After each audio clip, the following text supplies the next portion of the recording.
Bueno, ¿qué tal estáis, amigos? Este es el primer vídeo que voy a hacer de esta temática. Hace muchos años que estudié electrónica y la verdad es que he recuperado un viejo proyecto que tenía desde hace tiempo, que es simplemente una fuente de alimentación de laboratorio. Y bueno, pues en un principio por componentes que tenía en casa y demás, pues fui a hacer la fuente de alimentación con el LM350K y el circuito que está por la red, y este es el transformador que tenía, que era de 2 amperios. Ya lo tengo montado, diseñado todo, ya lo enseñaré más adelante. Pero bueno, después de tenerlo todo montado, al final decidí que para ser una fuente de alimentación de laboratorio 2 amperios se me iba a quedar bastante corto. Así que pues bueno, casualmente conseguí un transformador bastante más grande, con el único inconveniente que era 220 38038. 038, yo quiero hacer la fuente de alimentación de laboratorio de 0 a 30 voltios, pues se me iba muchísimo el voltaje. Por lo tanto, al final me he decidido a rebobinar el transformador, lo he desmontado y este es el bobinado primario, ¿vale? Voy a soldar los cables para dejarlo ya fijo y luego ya voy a envolverlo en cinta de carrocero, y con papel, como no he podido encontrar el papel Presspan ni Craft ni ninguno que se le parezca, pues bueno, al final he estado investigando un poquito y he llegado a la conclusión de que el papel de horno, papel vegetal para horno, reúne las condiciones que se necesita, que sobre todo es aislante y resistente al calor. Así que pues bueno, vamos a ver cómo queda todo cuando lo acabemos. Lo que os comentaba es que lo que quería era pasar de 038 a 024, todo ello con la intención de bajar el voltaje al voltaje que a mí me interesa para hacer la fuente de 0 a 30 voltios y sobre todo aumentar la intensidad y así el amperaje y la potencia que pueda dar.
States has conducted an operation to kill Osama bin Laden, leader of Al-Qaeda.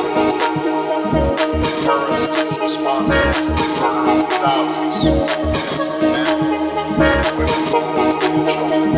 It was nearly 10 years ago.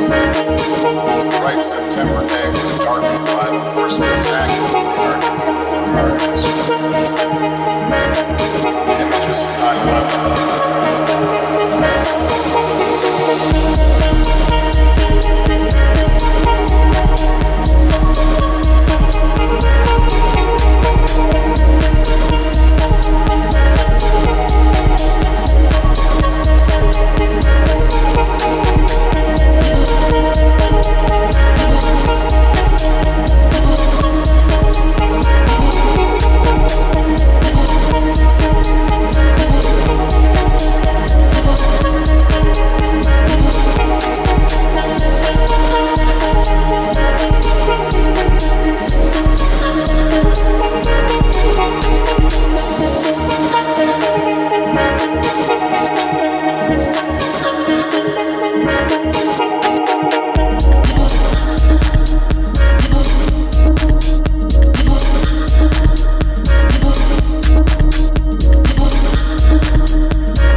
Bueno, pues como habéis visto, algo ha fallado.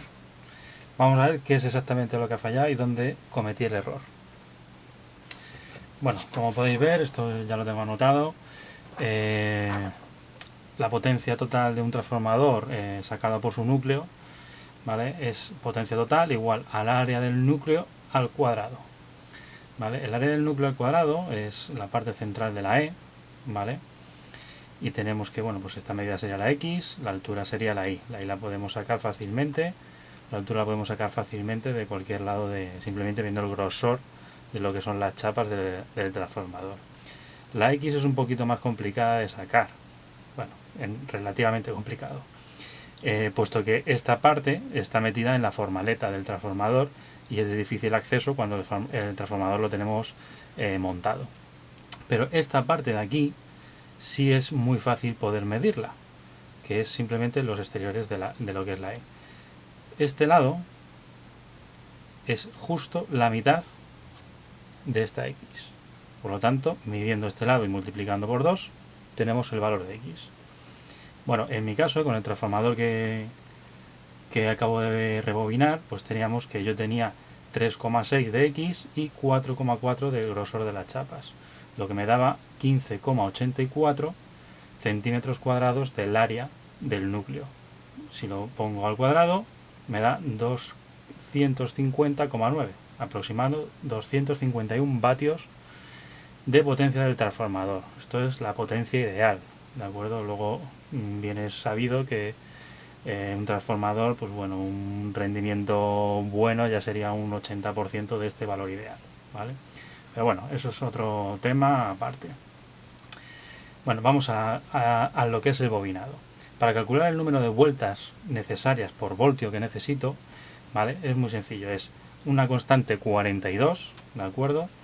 Que no vamos a explicar de dónde sale esa constante ahora mismo, partido del área del núcleo. En este caso, pues 42 partido 1584 me daba que eran 2,65 vueltas por voltio, lo que yo necesitaba, ¿de acuerdo? Una vez que yo daba a la formaleta 2 vueltas, 65, ahí tenía un voltio. Y a partir de ahí, pues bueno. Lo suyo es liarte a contar vueltas. Pero bueno, habéis visto que hay muchos vídeos que hacen que, bueno, pues en función de tantos metros que tiene el transformador, pues así puedo poner los metros que yo necesite en función. Una simple regla de 3. Bien, yo tenía que el transformador originalmente era de 38 voltios, ¿de acuerdo? 38,038, pero bueno, como es con el punto medio, pues es como si fuese 0,38, ¿no? Porque se hace un bobinado doble. Entonces, si 38 voltios, cuando yo lo desmonté, correspondían a 21,65 metros de longitud. Bueno, pues hacemos una regla de 3, que esta no sería la forma más correcta, pero bueno, hacemos una regla de 3. Si yo quiero 24 voltios, ¿cuántos metros necesito? Bueno, pues despejamos, ¿vale? Y tenemos que 24 por 21,65 partido 38 voltios. Estos son voltios, estos son metros. Entonces nos va, ¿vale? Nos da 24 voltios por 21,65 dividido 38, 13,67 metros. ¿Vale? Y como ya he dicho, esto no es la forma correcta de hacerlo, pero bueno, en algunos sitios veréis que hacen algo parecido y demás. Vale, 13,61. Bueno, pues yo intenté hacer un poquito las cosas, unos cálculos teóricos antes, previamente. Si bien, pues como habéis visto, ha habido algún error, entonces esto es lo que hice yo, ¿de acuerdo? Cuando yo tenía la formaleta ya desmontada, lo que hice fue medir a cuánto me equivalían 2,65 vueltas. Es decir, cogí la formaleta con un metro, una cinta métrica, hice una vuelta, otra vuelta y el 65, ¿vale? El 0,65 y me correspondía a 57 centímetros. Entonces, si tengo que un voltio son 2,65 vueltas y esto a su vez, como yo lo medí, ya te digo, manualmente, era 0,57 metros, 57 centímetros, ¿a cuánto equivale 24 voltios? Pues si despejamos, tenemos que 24 por 0,57 partido 1. Y esto me daba 24 por 0,57, 13,68 metros. ¿Qué ocurre? Aquí es donde está el fallo mío. Aquí es donde está el fallo. ¿Por qué? Porque yo al ver esto dije, ya está. Los cálculos los he hecho bien porque me sale bastante, bueno, prácticamente igual, habiéndolo hecho de una forma que de la otra. Entonces, pues nada, yo me lié, digo 57 centímetros, eché unos cálculos, cogí los 13,68, incluso llegué a 14 para asegurarme y ya me puse a dar vueltas. ¿Qué es lo que ocurrió aquí? Que cuando yo tenía la formaleta simplemente con el primario, ¿sabes? Yo medí y digamos que esta circunferencia, su longitud, eran 57 centímetros. ¿Qué ocurre? Que cuando yo me empiezo a dar vueltas, el grosor va aumentando. Entonces, cuando yo llevo la mitad del cable enrollado, ya no son 57 centímetros lo que me ocupa esta circunferencia, sino que es más. Por lo tanto, el cálculo de 57 centímetros que yo había hecho previamente, pues a lo mejor se me quedaba aquí. Con lo cual quiere decir que me hacía falta todo esto más de cable por vuelta. Por vuelta. Con lo cual quiere decirse que cuando yo puse los 14 metros, me quedé corto. Me quedé corto. Porque no tuve en cuenta que según voy enrollando, el tamaño va aumentando, el tamaño de esta circunferencia, la longitud de esta circunferencia. Y ahí es donde está el error que yo he cometido. Por lo tanto, y conclusión, ¿cuál es el método más correcto? Este. Si yo eché los cálculos que 2,65 vueltas equivale a 1 voltio, ¿cuántas vueltas equivalen para 24 voltios, que es lo que yo quería? Pues tenemos, muy sencillo, 24 por 2,65 es igual, dividido 1, que es lo mismo, a 63,6 vueltas. Si yo hubiese cogido y en vez de hacer los cálculos por metros, hubiese cogido el cable, la totalidad, los 21 y pico que tenía, y me iba a contar hasta las 63,6 vueltas, y ahí corto, pues con toda seguridad serían más de 14 metros y hubiese tenido el valor correcto. No obstante, como ya no puedo hacer nada, pues tengo que volver a desmontarlo y corregirlo. Así que esta vez me voy a asegurar, y como me da igual que sea 24 o 25, 26 o 27, pues me voy a asegurar para no tener que volver a hacerlo, porque bueno, aunque una vez que lo haces se hace rápido, pero sobre todo quitar las chapas, la y demás es bastante tedioso y lleva trabajillo. Así que bueno, pues vamos a verlo y que esté bien la cosa y que salga bien, que es lo importante. Venga, hasta luego.